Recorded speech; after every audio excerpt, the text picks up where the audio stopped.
So, hello guys, nandito na naman tayo sa Kulos at ito ang part 6 ng video natin. So, happy ako kaso mauli pa naman mag-like kayo at mag-subscribe, comment down below Foggy. Tapos, sinabi ko yun sa part 5.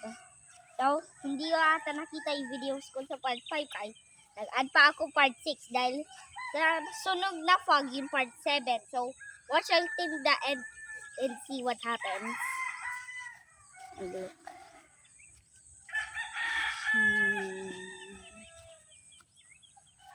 So, pinakita ko ito lang natin. Tapos, sa part 7, maglilipat na tayo. Island number 2. Sigurado ito yung island number 2. Silmi. Yan pa lang yung island number, island number 1. Nandyan.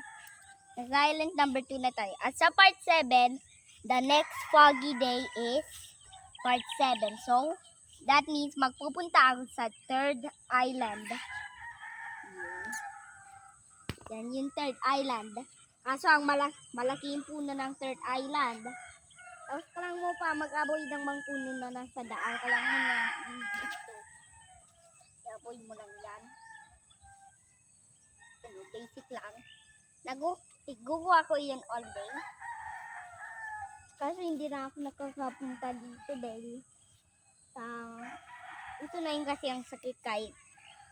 Comment down below Foggy. Like and subscribe. The forest. So yan forest na yan. Madaming aso dyan ha. So like this video and subscribe. Comment down below. Bye.